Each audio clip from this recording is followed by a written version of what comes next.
서울 한복판. 누구나 선망하는 고층 아파트. 그곳에서 한 남자의 인생이 무너지기 시작했습니다. 그의 이름은 서강윤. 의료재단 이사장의 딸과 결혼하며 성공한 사위가 된 남자. 언론은 그를 신분 상승의 표본이라 불렀습니다. 하지만 웨딩홀의 화려함 아래서 그가 느낀 건 축복이 아니었습니다. 숨막히는 공기, 평가하는 시선. 그는 환영받는 사위가 아니라 검증 중인 존재였습니다. 지금부터 들려드릴 이야기는 한 남자가 명문가의 완벽한 덫에서 어떻게 진실을 찾아냈는지에 대한 기록입니다. 사랑으로 시작된 결혼이 어떻게 정교한 범죄의 도구가 되었는지, 그리고 그가 어떻게 모든 것을 되찾았는지. 여러분이라면 이 상황에서 어떤 선택을 하셨을까요? 결혼 후 6개월. 서강윤은 여전히 이 집안의 리듬에 적응하지 못하고 있었습니다.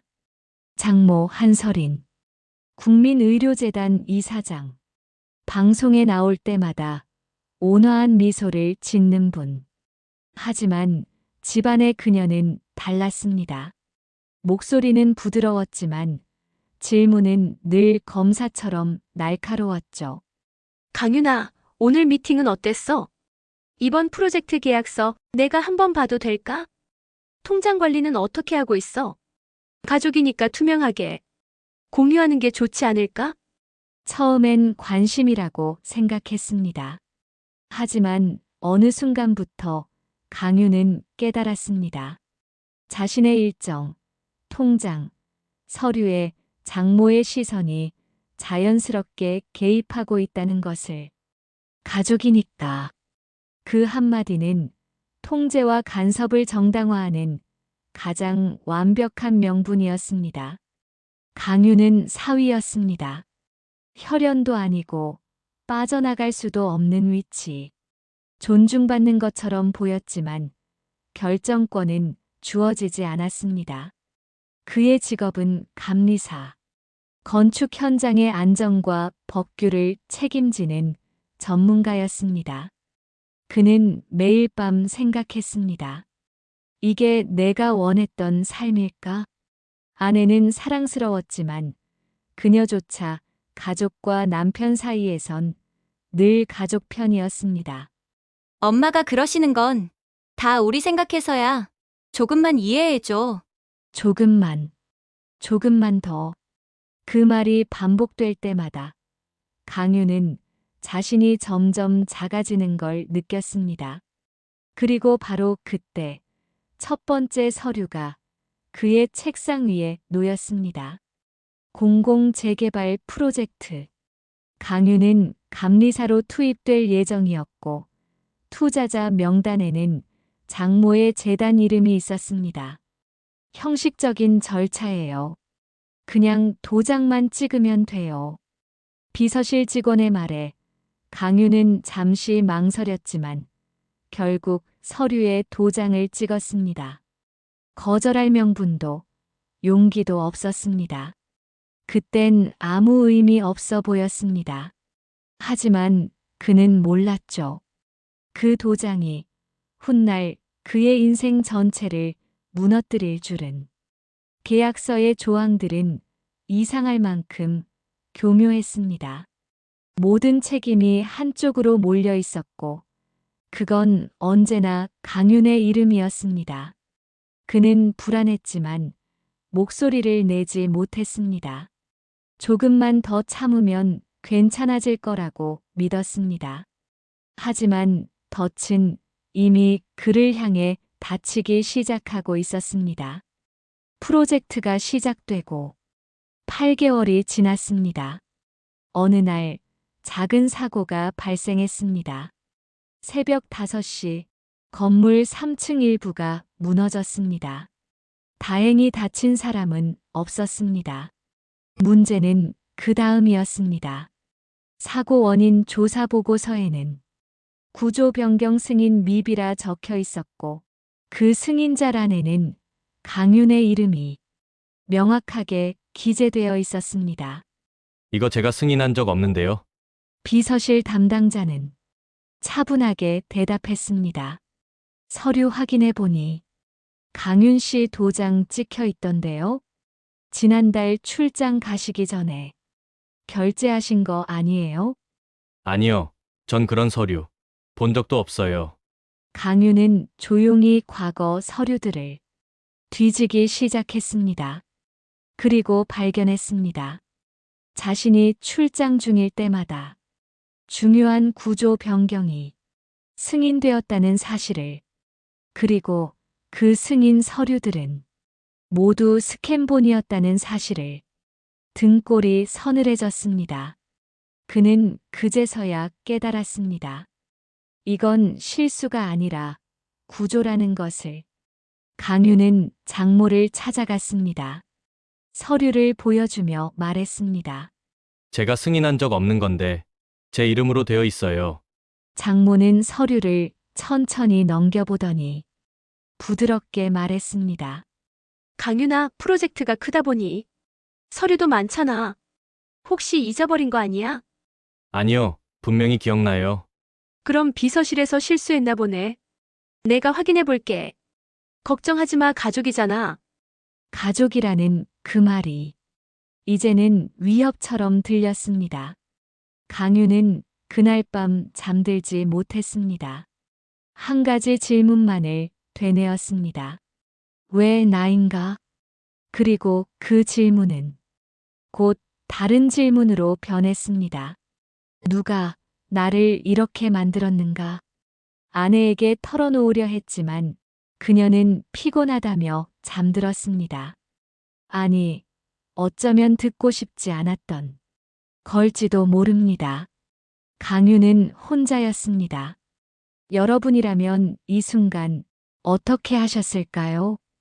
가족을 믿고 조금만 더 참으셨을까요? 강윤은 조금만 더를 선택했습니다.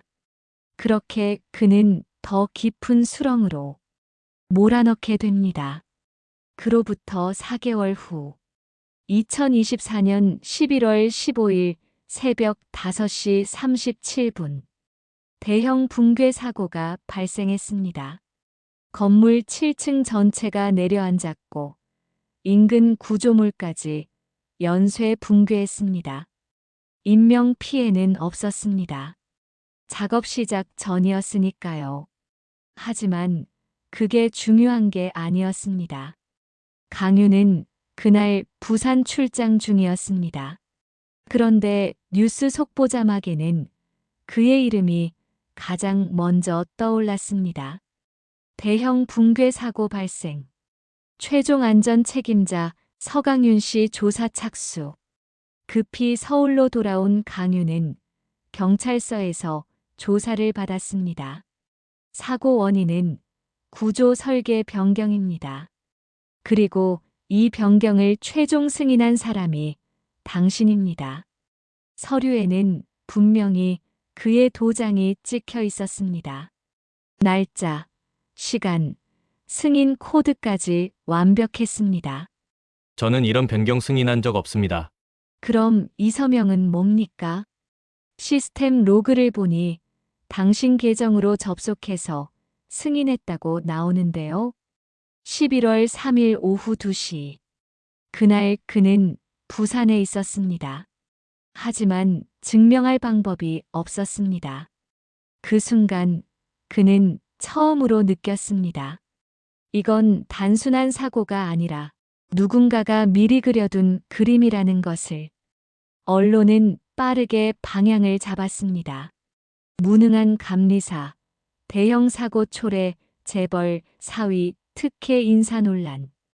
프레임은 완벽했습니다. 재벌가와 결혼한 지방 출신 전문가. 대중이 분노를 쏟아붓기 가장 쉬운 대상이었습니다. 댓글란은 분노로 가득했습니다. 저런 인간은 다시는 현장에 서면 안 된다. 돈 많은 집안에 붙어 잘 살더니 결국 본성 드러났네. 강유는 집으로 돌아왔습니다. 아내는 창백한 얼굴로 물었습니다. 오빠 이거 진짜야? 아니야, 나 이런 거 승인한 적 없어. 그럼 왜 오빠 이름이 나와? 엄마도 난리야. 재단 이미지가 다 망가진대. 재단 이미지. 그 말을 듣는 순간 강유는 깨달았습니다. 자신의 결백보다 재단의 평판이 더 중요하다는 것을. 장모의 재단은 공식 입장을 냈습니다. 해당 사고와 우리 재단은 무관합니다. 무관하다. 그 두 글자는 강윤을 완벽하게 고립시켰습니다. 전화가 끊기기 시작했습니다. 동료들은 연락을 피했고 친구들은 조용히 멀어졌습니다. 그는 완전히 혼자가 되었습니다. 사고 발생 3일 후 강윤은 검찰 조사를 받았습니다. 서강윤 씨, 당신은 왜 안전기준에 맞지 않는 구조 변경을 승인했습니까? 저는 그런 승인을 한 적이 없습니다. 그럼 이 서류는 뭡니까? 당신 계정으로 시스템에 접속한 기록이 명확히 남아 있습니다. 강유는 할 말을 잃었습니다. 기술적으로는 가능한 일이었으니까요. 하지만 그는 하지 않았습니다. 언론은 더욱 거세졌습니다. 서강윤, 과거 프로젝트도 부실 의혹, 재벌가 사위의 민낯, 특혜 일자리 논란. 강윤은 그 말들을 읽지 않았습니다. 읽지 않아도 알고 있었으니까요. 더 큰 충격은 집안에서 왔습니다. 장모는 긴급 가족회의를 소집했습니다. 장모는 차분하게 말했습니다. 강윤아, 상황이 좋지 않아. 재단 변호사팀과 상의했는데 지금 최선의 방법은 내가 일부 책임을 인정하는 거래. 제가 잘못한 게 없는데 왜 인정을 해야 합니까? 현실을 봐. 지금 이대로 가면 전체 책임을 뒤집어 쓰게 돼. 조금만 타협하면 살 길이 있는데. 옆에 앉아있던 아내가 조용히 말했습니다. 오빠 엄마 말씀도 일리 있어. 이러다가 정말 큰일 날 수도 있겠어. 강유는 아내를 바라봤습니다. 한때 사랑했던 사람. 그런데 지금 그녀는 남편이 아니라 어머니 편에 서 있었습니다. 장모가 다시 입을 열었습니다. 재단 이미지를 생각하면 이혼도 고려해봐야 할 것 같아. 뭐라고요? 너와 우리 딸이 연결되어 있으면 재단까지 계속 타격을 받아. 그 순간 강유는 이해했습니다. 이 집안에서의 사랑, 보호, 연대는 모두 조건부였다는 것을. 필요할 때는 가족, 위험해지면 분리. 그는 처음부터 희생양이었습니다. 여러분이라면 이 순간 어떤 기분이셨을까요? 사랑한다던 가족이 자신을 버릴 준비를 하고 있다면? 강유는 그날 밤 아무 말도 하지 않았습니다. 하지만 그의 눈빛은 변하기 시작했습니다. 2주가 지났습니다. 강윤에게 공식 통보가 내려왔습니다. 감리사 면허 정지, 형사 입건, 민사소송 6건. 하루아침에 그가 쌓아온 경력, 명성, 미래는 법원 서류 몇 장으로 정리되었습니다. 변호사는 조심스럽게 말했습니다. 서 선생님, 솔직히 말씀드리면 승산이 거의 없어 보입니다. 물증이 너무 명확해요. 위조된 증거라니까요. 알아요. 하지만 증명할 방법이 없습니다. 아내는 눈물을 흘리면서 이혼 서류를 들고 왔습니다. 오빠 미안해. 나도 어쩔 수 없어. 이러다 재단이 무너지면 우리 가족 모두가 위험해. 조금만 희생하면? 강유는 웃음이 나왔습니다. 쓴웃음이었습니다. 내 인생 전체가 조금이야? 그는 그날 밤 유리창에 비친 자신의 얼굴을 오래 바라보았습니다. 사위도 남편도 전문가도 아닌 그저 모든 책임을 뒤집어 쓴 한 명의 이름. 전화번호부를 열어봤습니다. 연락할 사람이 없었습니다. 그는 완전히 혼자였습니다.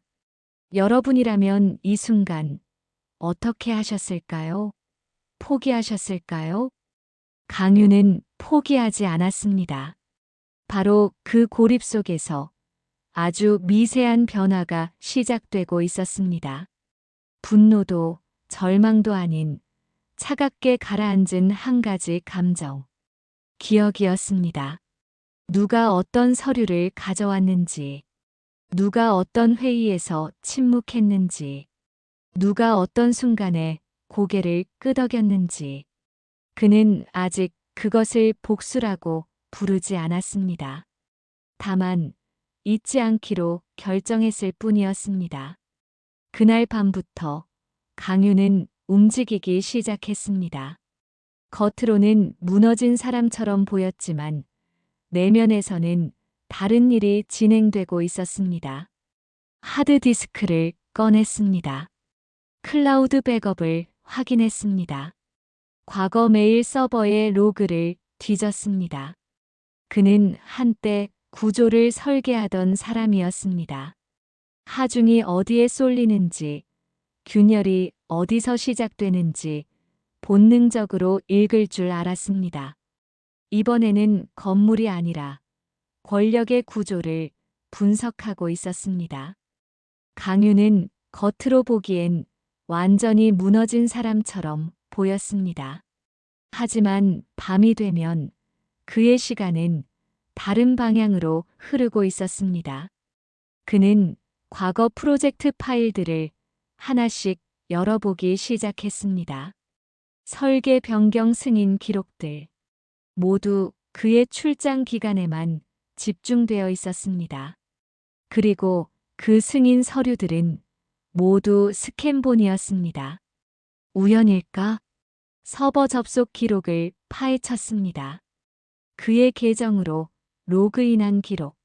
하지만 IP 주소를 확인해 보니 서울 강남구 재단 본사 건물이었습니다. 등골이 서늘해졌습니다. 누군가 내 계정을 해킹했다. 강유는 더 깊이 파고들었습니다. 파일 최초 업로드 계정을 추적했습니다.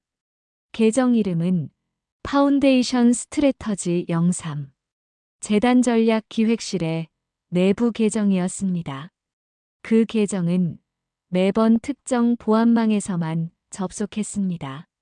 재단 이사장실과 동일한 VPN 네트워크, 즉 장모의 개인 비서실에서 접속한 것이었습니다. 강유는 손이 떨렸습니다.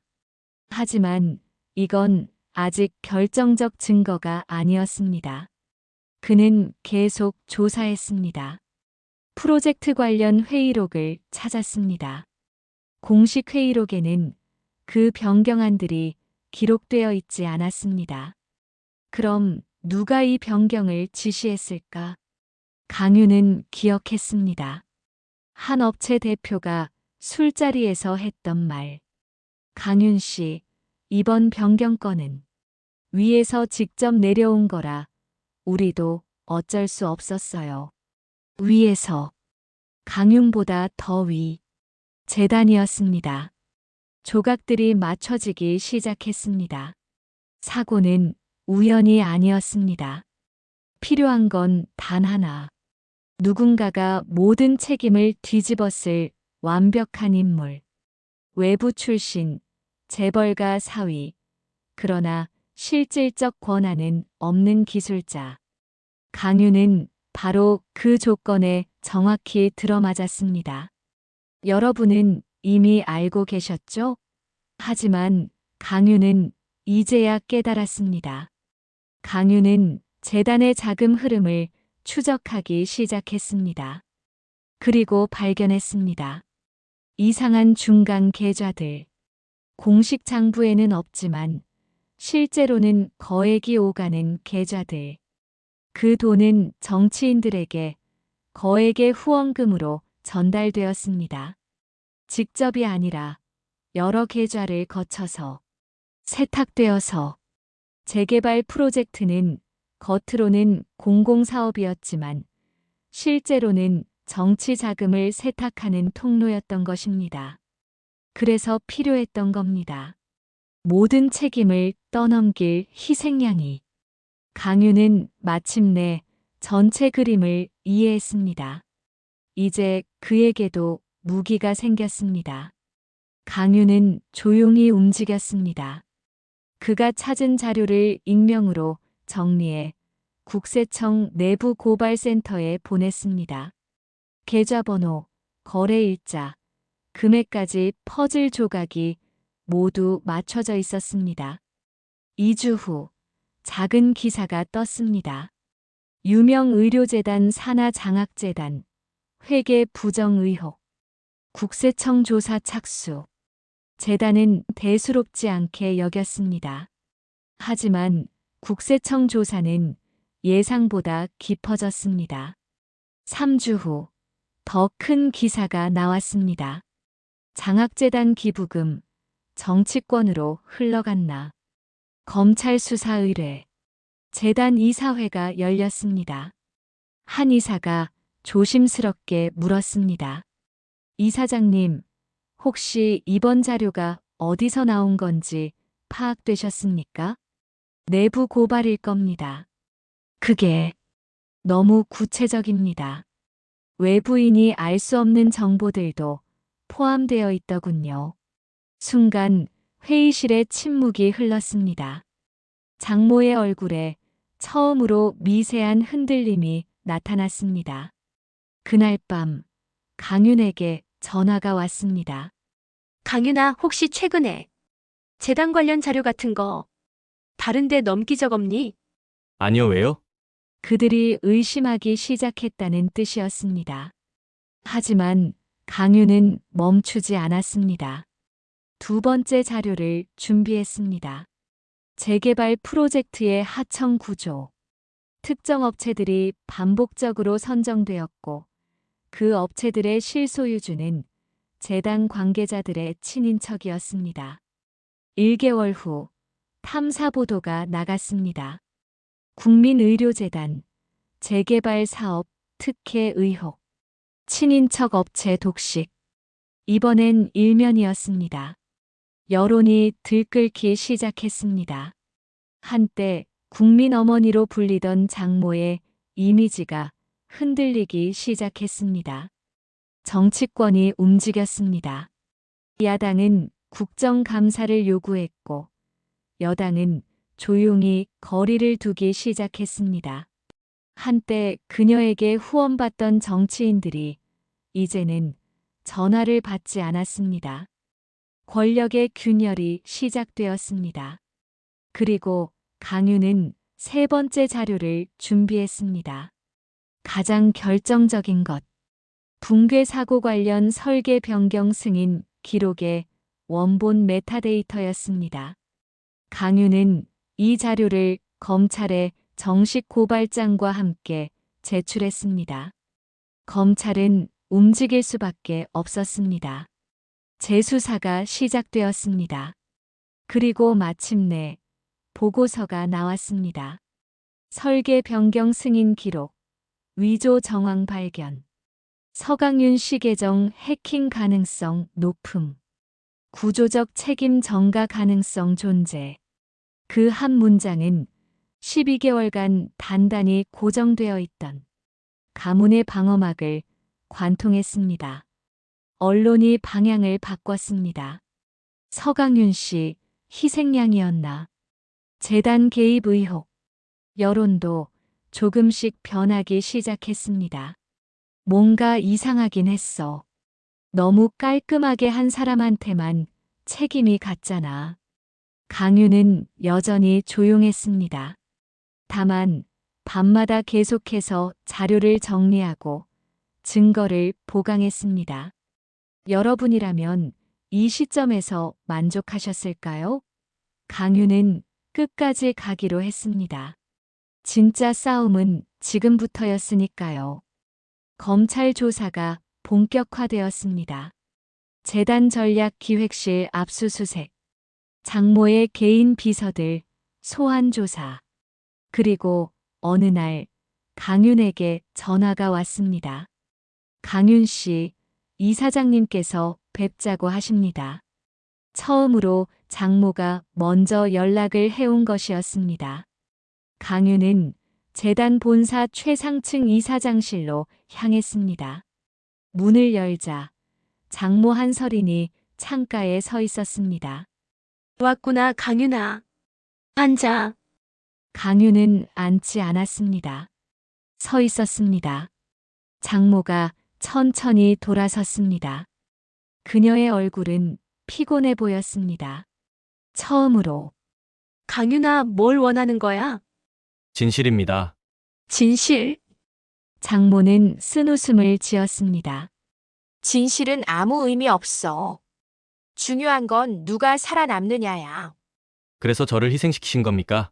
너도 알잖아. 누군가는 책임을 져야 해. 그게 너일 뿐이야. 너는 처음부터 이 가문의 일원이 아니었어. 강윤은 가방에서 서류를 꺼냈고 테이블 위에 조용히 올려놓았습니다. 이게 뭐야? 구조도입니다. 장모가 서류를 펼쳤습니다. 그녀의 얼굴이 굳었습니다. 돈의 흐름도, 계좌간 거래 내역, 정치 후원금 세탁 경로, 위조된 전자서명의 메타데이터, 모든 것이 정교하게 정리되어 있었습니다. 어디서 이걸? 제가 감리사라는 거 잊으셨습니까? 구조를 보는 게 제 일이에요. 건물이든 권력이든. 장모의 손이 미세하게 떨렸습니다. 이걸 어디에 냈어? 아직은 아무데도요. 침묵이 흘렀습니다. 뭘 원하는 거야? 돈? 복지? 말해봐. 강윤은 고개를 저었습니다. 저는 단 한 가지만 원합니다. 어머니께서 직접 인정하시는 겁니다. 제가 아니라 누가 이 모든 걸 설계했는지. 그게 가능하다고 생각해. 가능하지 않으면 이 자료들이 가능하게 만들 겁니다. 지금 협박하는 거야. 아니요, 정의입니다. 그 순간 장모는 처음으로 강윤을 제대로 봤습니다. 더 이상 순종적인 사위가 아니었습니다. 강윤은 돌아서서 걸어나가면서 3일 드리겠습니다. 그날 밤 재단은 비상 상황에 빠졌습니다. 이사들의 태도가 변했습니다. 이사장님, 혹시 사퇴를 고려해 보시는 게 권력은 그렇게 무너지는 것이었습니다. 조용히, 그러나 되돌릴 수 없이 이틀 후 공식 발표가 났습니다. 한설인 이사장, 건강상의 이유로 사퇴. 언론은 진짜 이유를 알고 있었습니다. 한설인 이사장 사퇴. 배경에 비자금 의혹. 국민 어머니의 몰락. 그리고 그날 저녁. 서강윤 씨에 대한 혐의, 대부분 무혐의 처분. 증거 위조 정황 인정. 12개월 만이었습니다. 진실이 밝혀지는데 걸린 시간이었습니다. 강윤의 새 사무실은 작았습니다. 화려한 재단 본사와는 비교할 수 없을 정도로. 하지만 그곳은 온전히 그의 것이었습니다. 그는 다시 설계 일을 시작했습니다. 작은 프로젝트들, 빌라 리모델링, 소형 상가 건축, 주택 안전 진단. 하지만 이번엔 달랐습니다. 건물만 보는 게 아니라 사람의 시스템도 함께 봤습니다. 계약서를 검토할 때 그는 물었습니다. 이 조항에서 책임이 누구에게 쏠려 있나요? 위험이 발생하면 누가 보호받지 못하나요? 그리고 공평하게 수정했습니다. 한쪽으로 책임이 몰리지 않도록, 약자가 희생되지 않도록. 어느 날 젊은 건축가가 찾아왔습니다. 선배님, 요즘 유명하시더라고요. 재벌가 상대로 싸워 이긴 사람이라고. 강윤은 미소 지으며 고개를 저었습니다. 이긴 게 아니에요. 바로잡은 거죠. 무슨 차이가 있나요? 이기는 건 누군가를 쓰러뜨리는 거예요. 바로잡는 건 구조를 고치는 거고요. 강유는 책장에서 오래된 책 한 권을 꺼냈습니다. 탈무드였습니다. 이 책에 이런 구절이 있어요. 그는 한 페이지를 펼쳤습니다. 진실을 묻어두는 자는 자신의 무덤을 더 깊게 팔 뿐이다. 거짓으로 누군가를 덮으려 하면 결국 그 거짓이 자신을 덮는다는 뜻이에요. 장모님이 저를 희생양으로 만들려 했지만 결국 무너진 건 장모님이었죠. 강유는 다른 페이지를 넘겼습니다. 정의는 서두르지 않지만 결코 길을 잃지 않는다. 정의는 느린 게 아니라 정확하다는 뜻이에요. 복수는 빠를 수 있어요. 하지만 정의는 정확한 때를 기다려요. 모든 증거가 모이고 모든 진실이 드러날 때까지 그래서 선배님은 12개월을 기다리신 거군요. 기다린 게 아니라 준비한 거죠. 강유는 창밖을 바라봤습니다. 서울의 평범한 거리. 화려하지 않지만 진실한 풍경이었습니다. 그는 마지막 구절을 읽었습니다. 한 사람의 억울함을 바로잡는 것은 세상의 균형을 바로잡는 일과 같다. 후회는 안 하세요? 그 집안이랑 결혼한 거? 후회는 안 해요. 그 경험이 없었다면 지금의 제가 없었을 테니까요. 다만 이제는 알아요. 진짜 가족이 뭔지. 진짜 가족이요? 진짜 가족은 혈연이 아니에요. 진짜 가족은 위험할 때 함께 서 있는 사람이에요.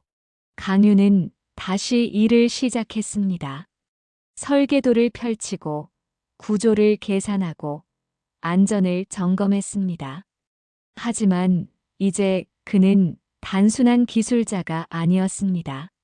구조를 읽고 구조를 무너뜨리고 구조를 다시 세운 사람. 정의는 법정에서만 완성되지 않습니다. 때로는 기억 속에서, 기록 속에서, 그리고 무너진 권력의 잔해 위에서 조용히 완성됩니다. 진짜 승리는 누군가를 쓰러뜨리는 게 아니라 자신의 존엄을 지키는 것입니다. 강유는 더 이상 사위도 희생자도 아니었습니다. 그는 그저 온전한, 자유로운, 그리고 진실한 강윤이었습니다. 여러분, 오늘 이야기 어떠셨나요? 탈무드 지혜를 함께 나눠봤습니다. 진실을 묻어두는 자는 자신의 무덤을 더 깊게 팔 뿐이다. 정의는 서두르지 않지만 결코 길을 잃지 않는다. 한 사람의 억울함을 바로잡는 것은 세상의 균형을 바로잡는 일과 같다. 여러분에게도 이런 고민이 있으신가요? 억울한 일을 당했을 때 복수와 정의 사이에서 고민해 본 적 있으신가요? 가족이라는 이름으로 통제받은 경험이 있으신가요? 여러분이라면 강윤의 상황에서 어떻게 하셨을까요? 댓글로 생각을 들려주세요. 이 이야기가 도움이 되셨다면 구독, 좋아요, 알림 설정 부탁드립니다. 앞으로도 탈무드 지혜로 풀어가는 인생 사연으로 찾아뵙겠습니다.